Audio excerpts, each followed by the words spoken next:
عليكم ورحمة الله وبركاته. اللهم صل وسلم وبارك على الحبيب المصطفى صلى الله عليه وسلم. ازيكم حبايبي، عاملين ايه؟ رب تكونوا بخير وفي احسن حال دايما.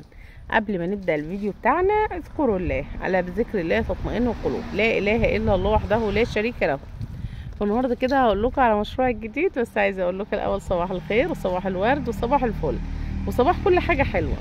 عايزه اقول لكم ان انا في الله بحبكم جدا جدا، وان انتوا اخواتي وحبايبي، وعارفه ان انتوا بتتمنوا لي الخير، وعارفه ان انا لما اعمل اي حاجه حلوه او اي حاجه يبقى ليها مصدر دخل ليا او اي حاجه خير ليا، عارفه ان كلكم بجد هتفرحوا لي جدا وهتهنوني كمان.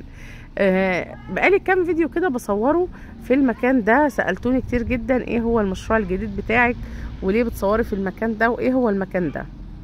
وكمان غير الناس اللي اتصلت عليا وبتبارك لي عن المشروع ده وبتقول لي مبروك المكان الجديد ومبروك البيت الجديد. بس انا عايزه اقول لكم النهارده والله العظيم هو مش بيت بتاعي خالص، الحمد لله.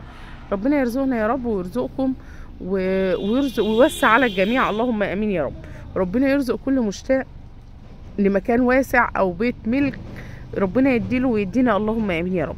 والله العظيم انا اخدت المكان ده ايجار، انا واخده مزرعه وراه، والمكان ده كده كان معروض الايجار فقلت اخده.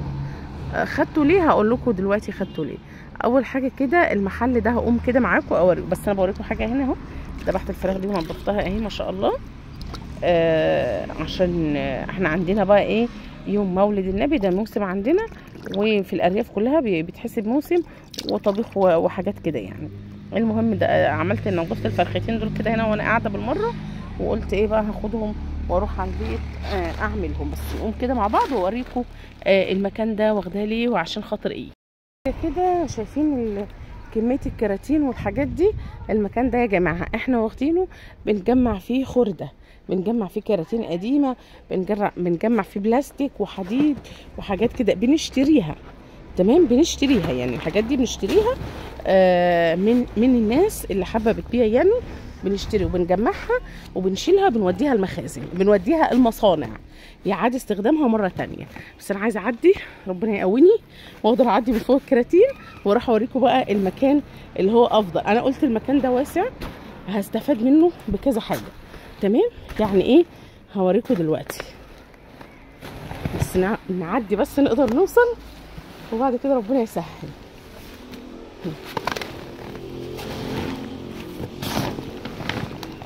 الحمد لله عدينا على خير. اول حاجه كده شايفين الحته دي، حته عسل كده جميله قوي لتربيه الطيور. ده شغل الاساسي، تمام، شغل الاساسي تربيه الطيور. شايفين المكان ده كده هيبدا يتنضف كله ويبقى زي الورد، والخشب ده هنعمل قانون ونسوي عليه محشي. شايفين بقى، يعني كل حاجه بنحاول نستغلها او نستفاد منها. شايفين العنبر ده، اللهم بارك، حاجه ورد كده. شايفين ما شاء الله، عنبر مساحته 100 متر اهو، مساحته 100 متر بس مش متسقف. انا لسه جبت واحد النهارده يشوف عشان يسقف لي المكان ده كله. المكان ده انا عايزه اعمله معلف للمواشي، يعني عايزه اجيب فيه اغنام، اجيب فيه مثلا عزكم الله عجل او عجله اعلفها، اجيب فيه خرفان، لاني حابه جدا تربيه الخرفان والاغنام والحاجات دي. كان نفسي يبقى المكان ملكنا عشان ما يجيش اي ظرف ونطلع منه. يعني مثلا انتوا عارفين الايجار ممكن صاحب الملك يجي في اي وقت يقول لكم لا باي باي كده كفايه عليكم كده، او مثلا يغلي الايجار او الحاجات دي، فتحتاري بالحاجه اللي معاكي مش عارفه توديها فين. يا اما هتبيعها بالخساره، يا اما هتبقي مضطره تغلي الايجار غصب عنك. تمام، فاللهم بارك. ده عنبر حلو اهو كبير ما شاء الله زي ما انتم شايفين. انا ناويه هعرشه الايام دي ان شاء الله، وهعمله هعمله زي معلف. هجيب فيه اللهم صل على النبي خرفان، معيز، عجول صغيره، ونألفها ونبيعها لحم. ونفسي بقى اجيب بقره كده او جاموسه للحلابه، يعني يبقى عندنا خير لبن وقشطه وزبده، لان انا كمان غاويه الحاجات دي. برجع لكم اهو. هنركب باب، هنعرش المكان ده كله. تمام، هنعرشه. استغلينا المكان في اكتر من حاجه. المكان ده 100 متر، عندي دي كده، شايفين الحته دي كده الحته دي هقسمها كده وهعرشها، هجيب فيها فراخ تسمين، هجيب فيها بط مثلا، بس اللي هو ايه البط اللي هو يتحضن فيها، وبعد كده نفتح له الباب يطلع في الحته الوسعيه ويقعد هنا كده. هنكون نضفنا المكان ده وخليناه زي الفل. المكان ده هيبدا يتروق كله لان واخدين المكان ما كملناش بتاع اسبوع بالظبط. عملنا في اللي عملناه والحمد لله جالنا شويه خرده حلوين كده اتجمعوا يعني، فده هيطلع النهارده هيتحمل ويروح المصنع. وادي المكان اهو، المكان اللي انا هستخدمه ده برده لبطه او رومي او كتاكيت او اي حاجه هيتقفل. كل الحاجات دي هتتقفل مع بعض. ايه يا ماده؟ انتوا شايفين حماده قاعد فين؟ ماده يا ماده بص اعمل باي يا ماده. بص يا عسل، بص مين لعب في التراب؟ مين اللي لعب في التراب وفي الرمله؟ بص يا حماد عشان اطلعك. بص نهارنا ابيض.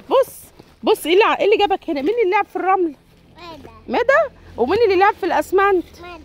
يا لهوي. مين اللي لعب في الياعه والقرف كده؟ بص مين اللي لعب في القرف دي وفي الياعه؟ طب مين اللي لعب في الرمل؟ اوبا ماده. مين لعب في الرمله يا ماده؟ طب بص لي كده وانت بتقول. بص ونقول له مين لعب في الرمله يقول ماده، مين لعب في الاسمنت يقول ماده.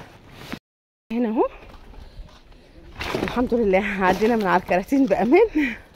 هنا بقى الحديد اللي لميناه برضو، ده برضو هيتباع. المواسير والبي بي سي والحاجات دي. شايفين الوسع ده؟ عايز رومي، عايز نعام، عايز حاجه من الحاجات دي كده ويطلق هنا. لسه كنسين المكان ورشينه على فكره.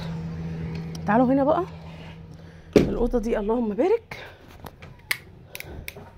بصوا هي متقفله، فيها شباك واحد وفيها باب تهويه اللهم بارك، واسعه جدا وكبيره جدا وحاجه زي الورد كده. كنت مصوره فيها الرومي امبارح، المفروض هنعمل له مكان هنا، هنطلع كل الكراكيب هنروقها، احنا بنروقها واحده واحده. اللهم بارك. الواسع ده عملنا ايه بقى؟ بعد ما كنت هحط الرومي رجعت قلت لا، الارضيه تراب شرب فيها شقوق كده، فجبنا اسمنت اهو، اسمنت هنا وشكاره اهي، وهجيب هجيب السن اللي باقي مني هناك من شغل هناك، وفرضنا او هنفرد الرمل ده وهنعملها باسمنت الارضيه كده، نبلطها بالاسمنت اللي هي تبقى ايه متبلطه بالاسمنت، وهننزل فيها دوره فراخ مع بعض، يا اما تسمين يا اما بلدي يا اما رزي، لسه ما عرفتش، بس في الغالب هتكون تسمين، في الغالب هتكون دوره فراخ تسمين. ماشي. ادي اوضه هي هنستفاد بيها برضو. والافاده بقى في المكان ده كمان ان انا عم فتحته للكتاكيت الصغيره. شايفين؟ وطبعا الدنيا مقلوبه لسه، انا بصور لكم واحنا لسه المكان مقلوب والدنيا مقلوبه، ما اللي هو لسه ما نضفناش المكان بالظبط. شايفين المكان ده كده؟ انا بنزل فيه كتاكيت كل يوم. ماشي. بقى انضفه واروقه. ده محل، فالمحل ده بابه في الشارع كده اهو، احنا لسه ما فتحناش المحل، فبصور لكم الصبح بدري.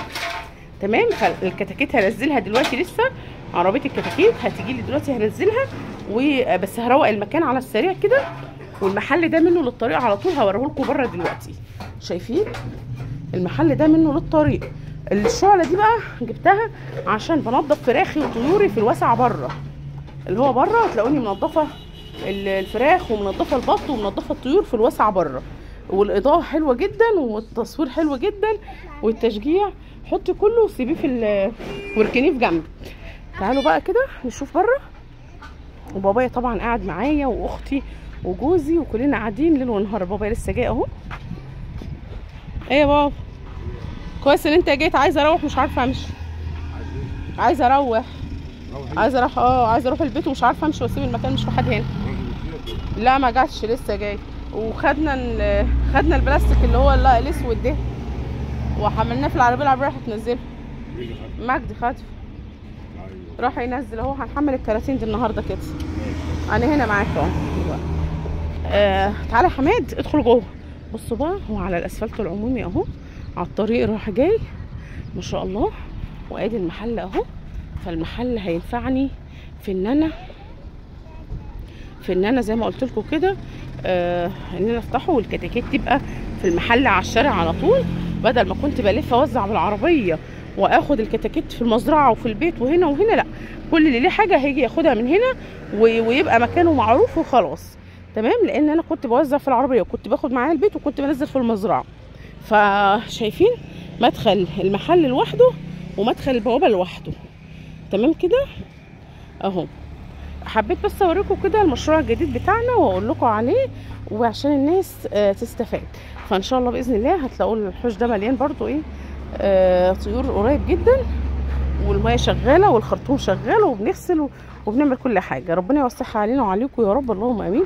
وقولوا ايه رايكم بقى في مشروع المعلف الجديد اللي هنعمله، وان شاء الله باذن الله هجيب مكبس علف هنا، وان شاء الله هيبقى مشروع حلو جدا وحاجه هتجيب حاجه باذن الله. انا طموحي في العالي دايما، ومش يبقى مشروع واحد، يبقى كذا مشروع طالما نقدر.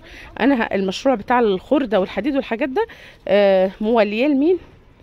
لبابايا وجوزي واختي، هما اللي متوليينه اكتر، لكن انا متجهه في الطيور اكتر، وده مشروعنا واكل عيشنا طبعا، الفراخ والطيور، وحبيبتي كمان يعني ما اقدرش ان انا اقعد من غير تربيه الطيور.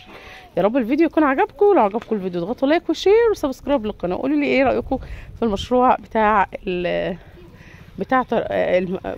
المواشي او تربيه المواشي وتسمينها، واللي ليه بقى خلفيه او فكره فيه قول لنا. وبجد يعني يا رب يجعلها فتحة خير. اشوفكم فيديو جديد ان شاء الله، واللي عنده اي بقى ايه اي حاجه يشورني